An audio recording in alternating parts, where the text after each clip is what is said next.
Retired attorney, a lawyer who sings, which gives you two reasons to hate him. Well, we're all here to celebrate 25 years of the Seven Angels Theater. And for those of you who don't know the history of Seven Angels, I implore you to go on the website and see how this amazing place got started. To become the incredible entity that it is in the city of Waterbury, and also the state of Connecticut and the country. It's an unbelievably well-respected community theater, and there's one, I'm sorry? We're an equity theater. I'm sorry, I meant to say equity theater, but it's in the community of Waterbury. I don't know the minutiae of community or equity or summer stock, or it's a theater and we're happy it's there.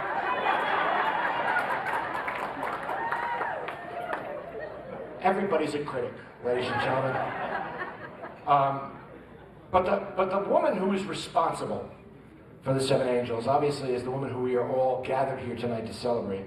A woman who I first saw before I even met her off-Broadway in Nonsense, playing the part of Sister Mary Amnesia.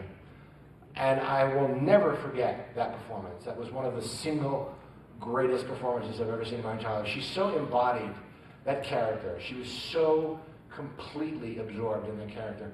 She was hysterically funny one minute, and the next minute had you sobbing like a baby. An incredibly gifted actress who not only was responsible for bringing Nonsense to the world, she brought Nun Crackers, Meshuggah Nuns, Nonsense Part 13, The Rapture, Son of Nonsense, Abbott and Costello Meet the Nuns. Enough with the nuns. We've seen it. We get it. In any event, it is not only a pleasure, it's an honor to be asked here tonight to be part of this celebration. And would you please join me in welcoming the woman responsible for the Seven Angels Theater, Miss Semina De Laurentiis.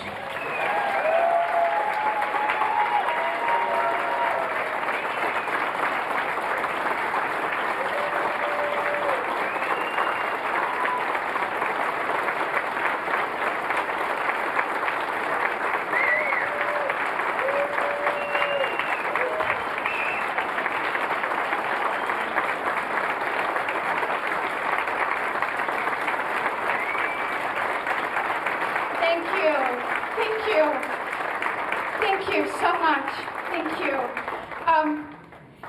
I now know how we're going to fund the rest of the years of Seven Angels Theater, since we were taping Norman and Jim and Charlie and Tom. It will cost you to keep it off of YouTube. But bear with me. I do want to thank everyone for coming here tonight. But before I even begin, I want us all to acknowledge 6 people who are the original Seven Angels, my family and friends: Teresa and John De Laurentiis, Victoria Stemmer, the late Ellen Giusti Hamlin, James Sullivan, and Alan Cipriano. It is because of them that Seven Angels exists. Please stand. Along with today, Gary Post, Joe DeNova, and Chet Wild. Please stand. And our former board chair, Celine Nugent. Please stand. Thank you. You know that show, Survivor? Well, we inspired that show. The only difference being is that they are on a tropical island with snakes and scorpions, and we're at the foot of Holy Land with geese and skunks. I mean, we didn't have a business plan. We didn't have hours of discussions with nonprofit consultants or a feasibility study. If we did, I can assure you we would not be here tonight.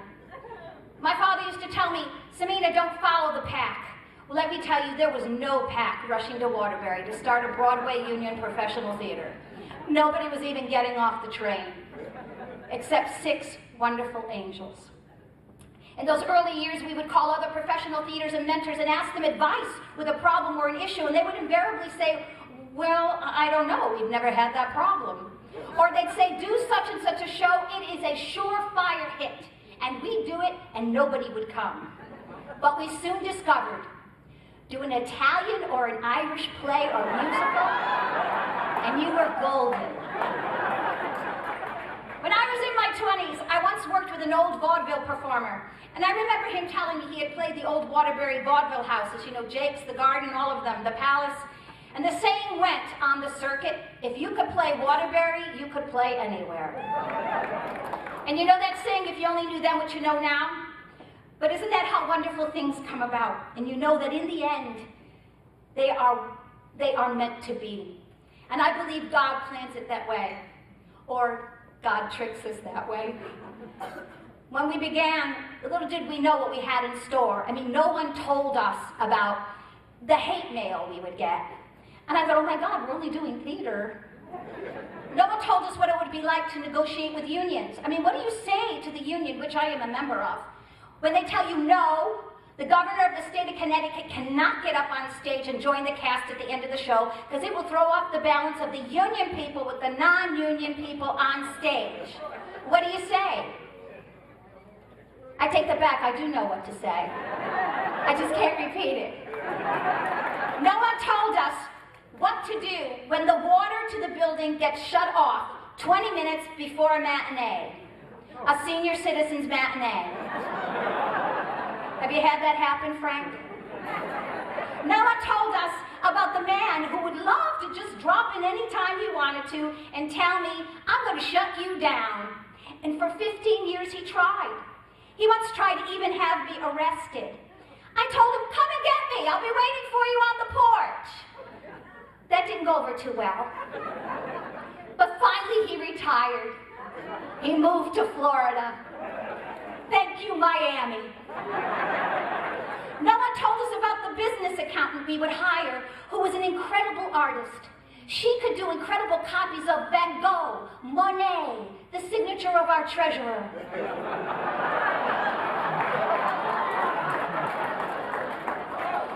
Or the costumer who would purposely leave pins in the costumes of actors she didn't like. Of course, that might have had something to do with her being into voodoo, but that's besides the point. Or the employee who really meant well. I mean, when he heard that I was coming to the theater and I was bringing with me some VIPs to have a tour of the theater, he thought it would be a good idea to smudge the space. I don't know if those of you know about smudging, but it is an American Indian tradition of which you burn herbs to chase away all the bad spirits and to bring good luck. And he really meant well, and it was really lovely, except when we came through the doors, it smelled like the entire staff was smoking pot.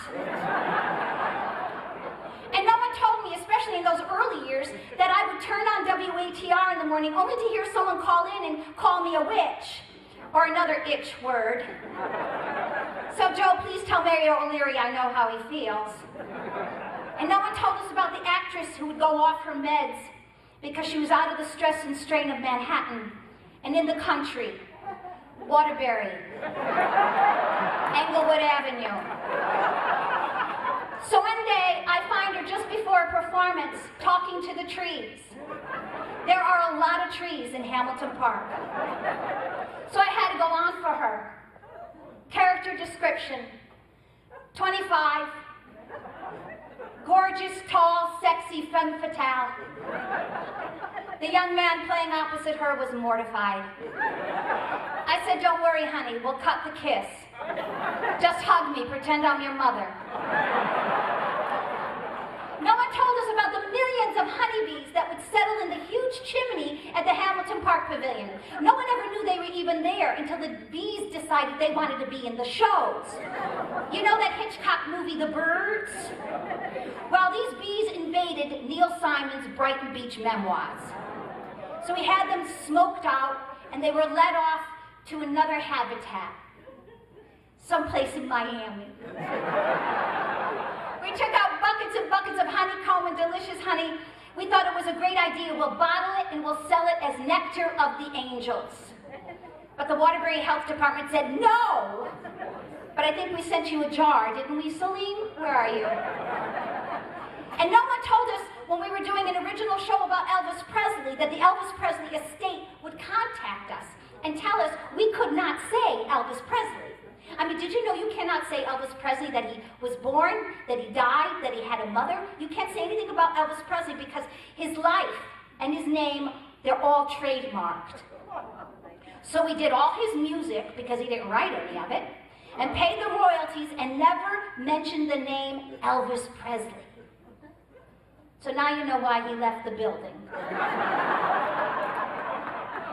And no one told us about the actress who, in between shows from one weekend to the next, would go and get butt implant surgery.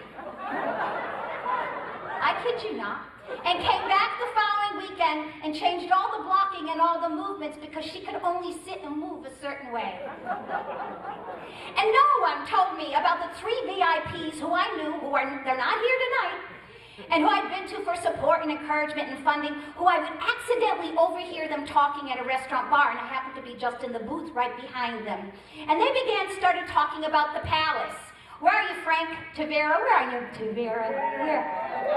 Oh, wait till you hear this one. You'll love this. So one of them said, so the palace had just opened, maybe it'd been open about 6 months or so, whatever, and one said, so what do you think will happen to Seven Angels Theater? And my ears perked up just in time to hear one of them say, oh, they're done. And then one said, I'm surprised they lasted this long. And then another one said, you know, I've never been there. I guess I better get there, huh? And they all chuckled. So I waited a little while. And then I got up and I casually walked around the booth and I said, hi, how y'all doing? I think one of them had a heart attack.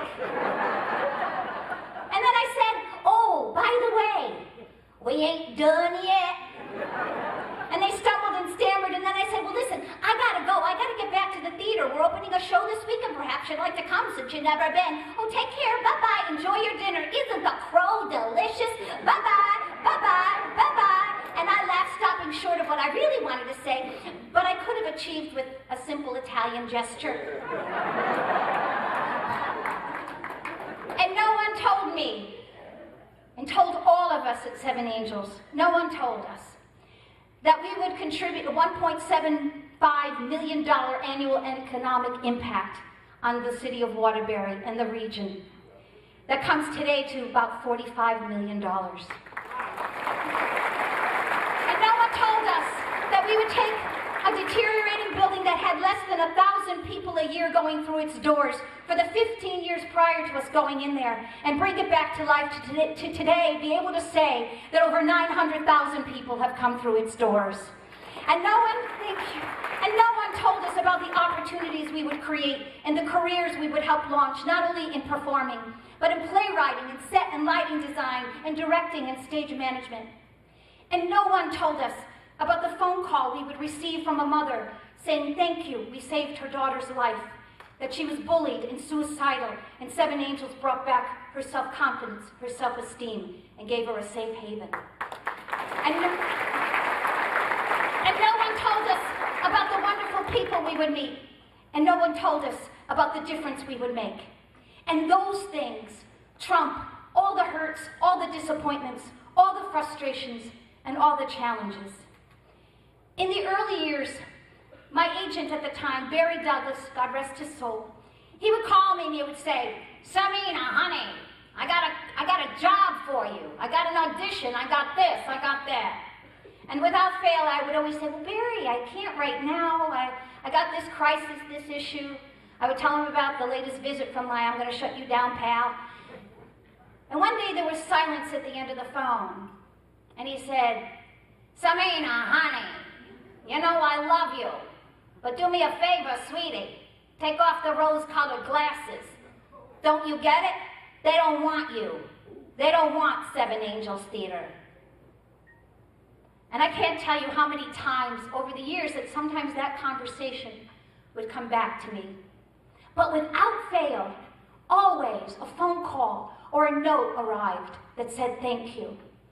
And I would always remember what I said to Barry that day. Barry, honey. I said, Barry, we're not doing this for the people who don't want us. We're doing this for the people who do. And I know there's a lot more of them. When I was growing up, my mother had a phrase, mark my words, and my family, mark my words, Semina, you eat all the frosting in that bowl, you're going to be sick. Mark my words, you drive that fast, you're going to get a ticket for speeding. Mark my words, Semina, that man is not single, he's married. And without fail, she was always right. And I would say, Ma, I hate that phrase. I hate it. It is worse than I told you so.